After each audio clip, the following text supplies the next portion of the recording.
Imagine waking up one normal morning and finding out that your life has turned into the worst nightmare you could ever imagine.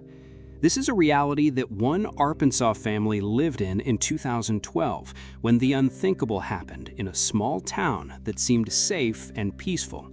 What you're about to hear is not fiction. It is a real case that shocked an entire community and showed how evil can hide where we least expect it. If you are not yet subscribed to the channel, take the opportunity to subscribe now and activate the bell so you don't miss any of our most impactful cases. Our story begins in December of 2011 in the state of Arkansas, United States. A 6-year-old girl named Jersey Bridgeman was living a living hell. Her parents, David and Desiree, had separated but shared custody of the child. At her mother's house, everything seemed normal and welcoming. However, when Jersey went to her father's house, she entered a completely different and frightening environment. David and his new wife, Jana, treated little Jersey inhumanely. The child was forced to sleep on the floor, tied to a dresser with a belt, simply because she had the courage to get up during the night to look for food. When the police arrived at the residence after a complaint, they found something even more disturbing. Jersey had been seen tied to a metal chain, similar to those used on dogs, connected to the furniture in the house. The girl's account to child welfare specialists was devastating. She described scenes of abuse so brutal that they left even the most experienced investigators shaken. David justified his actions by saying that he suspected his daughter was sleepwalking and that he needed to stop her from messing around where she shouldn't. Unemployed, he claimed that he didn't have the money to buy a child gate, so he improvised by cutting a belt and tying it around the girl's ankle. When she was able to free herself, he added a padlock. When Jersey complained that the belt hurt her leg, he simply repositioned it around her waist. At the end of 2011, David was sentenced to 18 years in prison for allowing child abuse, false imprisonment, and putting his own daughter's life at risk. Jana, his accomplice, received 12 years, plus 3 more for violating probation. From that moment on, Jersey lived exclusively with her biological mother, Desiree. In March of 2012, they began a new life at number 608 Southeast Street. A new home, a new neighborhood, a new hope. Next door lived Amanda and Zachary Hawley, a young newlywed couple. Amanda was Desiree's best friend, which made the situation even more comfortable for the family. Jersey started kindergarten at Sugar Creek Elementary. Despite everything she had been through, she was described as a sweet, happy girl full of light. She'd been through so much, and yet she smiled, always smiling, said a family friend. Jersey loved being a big sister and was very protective and affectionate with little Leah, who was only 2 years old. It seemed like the storm had finally passed, but what no one imagined was that the real nightmare was yet to come. So on the 20th of November, 2012, in Bentonville, Arkansas, 6 days after Jersey's birthday party, at 6:43 in the morning, the Bentonville 911 Emergency Services received a call. The address was 608 Southeast Street. The caller reported that a little girl had disappeared from her home and no one knew where she was. The girl's name was Jersey Bridgeman. Desiree explained that she had been at work the night before, arriving home around 10 o'clock on November 19th. Her boyfriend was also working, so Jersey and her little sister spent the night at their neighbors Zachary and Amanda's house at number 702. They usually babysat the children when Desiree or her boyfriend had to work. After arriving home, Desiree went to get her daughters. Zachary carried Jersey back to their mother's house, while Desiree carried her little sister, who was only 2 years old. The sisters were placed in the same bed to sleep. Jersey woke up briefly and told her mother that she loved her to the moon and back, her favorite innocent way of expressing all her love for her mother. When Desiree woke up the next morning, she went to her bedroom to wake up Jersey, but she wasn't there, or anywhere else in the house. Desiree called her mother Vic and explained that she couldn't find Jersey anywhere. Her grandmother asked if she had looked in the usual places, like under the bed or in a closet. Desiree looked, but the little girl was nowhere to be found. At that point, they decided it would be best to call 911. Before calling, Desiree looked out the window and saw Amanda sitting on the front porch. Amanda also said that she hadn't seen Jersey. The police wasted no time in getting to the house. When a child was reported missing, literally every second counts. They didn't know at what point during the night or early morning hours Jersey had gone missing, so the search became a top priority. The Bridgeman home was searched, as was the Hawley home next door, but Jersey was not found in either. There were no signs of forced entry either. During the search, Officer Travis Nichols noticed something strange. The back door of number 704 was open. No one lived there. He and Officer Mike Hansen went to the property and looked inside. It was an empty house with only some debris on the floor. Carefully, the officers entered, and upon reaching one of the bedrooms, were shocked by what they found: the body of a young girl lying on the floor. They quickly exited the property and cordoned the entire area, ensuring the location was sealed off for a search warrant to be issued. Desiree's grandmother arrived shortly after and asked the visibly shaken officer if Jersey was there. The police officer couldn't answer. He just looked at her in silence. At that moment, the grandmother felt all her strength drained away and began to cry, as she sensed that this was not good news. Jersey Bridgeman's completely unclothed body was found in the bedroom closet of the house 2 doors down from where she lived. She was face down, with pajama pants wrapped tightly around her neck 3 times. Desiree's father was later given the gruesome task of identifying his granddaughter's body. While they waited for the search warrant to be issued, Desiree was interviewed by Detective Corporal Jose Wiseman to try to piece together a timeline of events. The interview was not easy, as Jersey's mother was in a state of shock. The detective then tried to calm her down, explaining that all information was crucial to putting the culprit behind bars as quickly as possible, in addition to warning that her other daughter could also be in danger while the culprit was free. Desiree gathered in her strength, explained that when she entered the room at 6:38, Jersey was not there or anywhere else on the property, and that unfortunately, that was all she knew. As the street was blocked off and the media began to arrive, people couldn't believe what they were hearing. They were desperate for answers, but details were still scarce. A small bicycle remained in front of Jersey's house, and a deflated balloon decorated with princesses also sat nearby. A heartbreaking image of childhood innocence lost. The police had no suspects and little to work with. With the assistance of the FBI, several people with criminal records already known to police in the area were interviewed. A police captain said that anyone near Jersey would be investigated. He also confirmed that the FBI was involved in the investigation, working with Bentonville police to solve the case. Several interviews were conducted, and 3 homes in the neighborhood where Jersey's body was found, although no arrests had been made at that time. The investigation was moving quickly. One of the people interviewed was Amanda Hawley. Her story matched Desiree's, that she had babysat Jersey the night before, and Jersey had returned home with her mother. Another person interviewed was Zachary Hawley. "I remember looking at the clock. It was 3:35. My stomach hurt, and I went to the Easy Mart to get Pep-Do-B, a stomach medicine." Zachary was 28 years old, lived with Amanda and her son, worked at a local restaurant, and had a criminal record. His childhood had been difficult. His mother struggled with substance abuse, and he himself had been the victim of horrific abuse and neglect. Zachary said he woke up at 3:35 a.m. with a stomach ache and walked to Easy Mart to buy Pep-Do-B.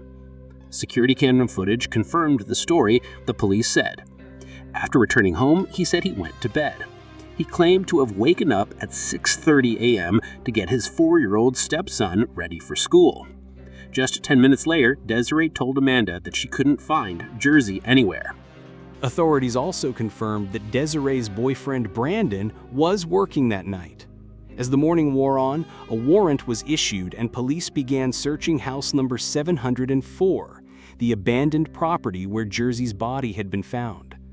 The body was removed and sent to the Arkansas Crime Lab. An autopsy was performed the following day, Wednesday, November 21st. The detectives, reflecting on Zachary's version of events, began to wonder whether his trip to Easy Mart had actually been an attempt to create an alibi. So he was called back to testify. 2 more search warrants were executed, one at Jersey's home and another at Zachary and Amanda's residence. Zachary explained that he and his wife would often babysit Jersey and her sister until their mother returned from work, which was often and not uncommon. When the autopsy results came back, they shocked even the most experienced investigators. Jersey, just 6 years old, had died of asphyxiation. She also showed signs of abuse. Scientists at the crime lab worked tirelessly over the Thanksgiving holiday to quickly develop a DNA profile from the small sample found. Meanwhile, detectives continued to interview people and collect DNA samples from individuals of interest to the investigation. The local school district said it was finalizing a plan to help students cope with their loss and address Jersey's death in a way that would be appropriate for children to understand. Counselors were made available to students and parents, offering guidance and support on how to cope. More than 100 people attended a candlelight vigil at the Child Advocacy Center, with everyone in attendance clearly devastated. Beverly Angel, the center's executive director, said, "We just wanted to find a way to process our grief and probably a lot of sadness that the community feels, and so many questions that we all have that we don't have answers to. We felt like this was an appropriate way to do that." On Friday, November 23, 2012, Zachary called Sergeant Chris Muffett to take a polygraph test. A polygraph is used to determine whether a person is telling the truth. 3 days later, the results of the test came back and Zachary returned to the police station before he could even attend Jersey's funeral. In addition to the polygraph results, the police already had in hand the results of the DNA analysis collected from the girl's body. With both reports in hand, the detective informed Zachary, "The polygraph results indicated deception, which means you failed the test. You lied, and in addition, we have the DNA test results and they match yours exactly." Zachary froze, then replied, "I swear I didn't do it. I didn't do anything." He tried to maintain his innocence, but soon gave in. "What do you want to know? I put my pajama around her neck and stroked until she was out of air." Zachary confessed and also drew a map of the house showing where he had left Jersey's body. "This is the hallway, this is the bathroom," he said. It was at this point that the police strategy proved crucial. Details of the crime had been kept secret from the press and the public. These details were known only to the real culprit, and Zachary knew them. Zachary Hawley was then formally arrested. This was the man who had so often looked out for Jersey, the man who appeared on the news alongside police tape wearing a blue striped hat and black jacket, the man who denied any involvement, the man Jersey called Uncle Zach. Julie Picard, a neighbor who lived across the street from the property where Jersey's body was found, later reported that the day after the body was discovered, she saw Zachary crying for a long time. When police visited her later that day, they asked her if she had seen anyone wearing Mountain Dew pajama pants. She said yes, Zachary had been wearing those exact pants that morning. Jersey's funeral was held at the Bentonville Cemetery. Students and staff at her kindergarten wore purple robes in her honor. Her father, David, was denied a request to be released from prison to attend the funeral. Friends, family, and even police officers were present to pay their final respects to little Jersey Bridgeman, who was just 6 years old. The funeral procession had a special escort provided by the Bentonville Police Department. Friends of the family said, "There is a little relief. In time, there will be more.